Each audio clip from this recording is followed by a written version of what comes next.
Hello అండి, welcome to Andhra Indian cuisine. ఈరోజు మనం మటన్ కీమా పులావ్ని చేస్తున్నాం. అది తిన్నాక మంచి పులావ్ తిన్నామనే ఫీలింగ్ వస్తుంది. అది డీటెయిల్డ్గా ఎలా చెప్పాలో మీకు స్టెప్ బై స్టెప్ వివరిస్తాను. మీరు ఈ రీల్ని సేవ్ చేసుకోండి. మనం మటన్ కీమా పులావ్కి కావాల్సిన ఇంగ్రీడియంట్స్ ముందుగా మనం కుక్కర్ తీసుకొని దాంట్లోకి మనం 2 టేబుల్ స్పూన్ల ఆయిల్ని తీసుకోవాలి. ఆయిల్ బాగా వేడైన తర్వాత మనం 1/2 kg బాగా శుభ్రంగా కడిగి పెట్టుకున్న మటన్ కీమాని దాంట్లోని వేసుకోవాలి. వేసుకున్న తర్వాత మటన్ కీమాని మీడియం ఫ్లేమ్ మీద పెట్టి ఒక 10 నిమిషాల పాటు బాగా ఫ్రై చేసుకోవాలి. 10 నిమిషాల పాటు బాగా ఫ్రై చేసిన తర్వాత నీరంతా ఆవిరైపోతుంది. ఒక 10 నిమిషాలకి నీరంతా బాగా ఆవిరవుతుంది కదా. నీరంతా అయిన తర్వాత పోయినాక మనం ఇప్పుడు 1 teaspoon salt and 1 teaspoon కారం ఈ టైంలోని మనం యాడ్ చేసుకోవాలి.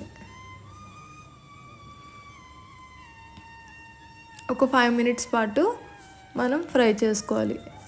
ఈ ప్రాసెస్ మొత్తం మనకి పావుగంట పడుతుంది. పావుగంట తర్వాత బాగా దగ్గరగా అయిపోయిన తర్వాత దాన్ని ఒక గిన్నెలోకి మనం తీసుకోవాలి. దాంట్లోనే 2 టేబుల్ స్పూన్ల నెయ్యి, 1 టేబుల్ స్పూన్ ఆయిల్ని వేసుకొని వేడైన తర్వాత మనం 2 ఆకు,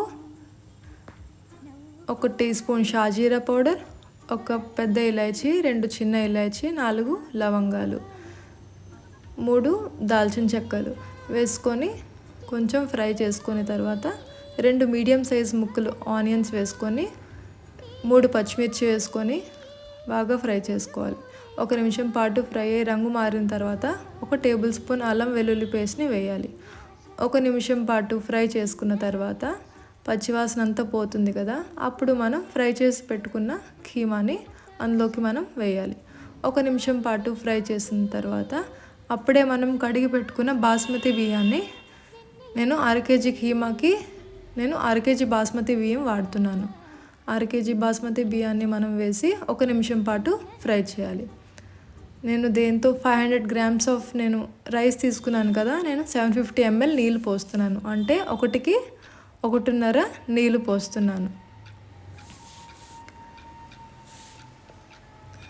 నీళ్ళు పోసి మనం ఈ టైంలోని మిక్స్ చేసుకొని సాల్ట్ చెక్ చేసుకోవాలి. నేను 1 టేబుల్ స్పూన్ వరకు సాల్ట్ వేసాను.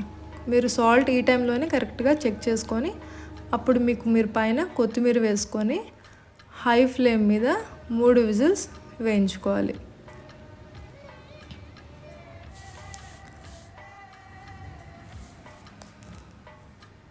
దాని తర్వాత విజిల్ అయిపోయిన తర్వాత 1 టీ స్పూన్ నెయ్యి తీసుకొని అందులోని ఒక 10 కాజుని చిన్న పీసెస్గా కట్ చేసి ముక్కలుగా చేసి దాని తర్వాత ఆ పులావ్ మీద వేసి బాగా కలుపుకోవాలి.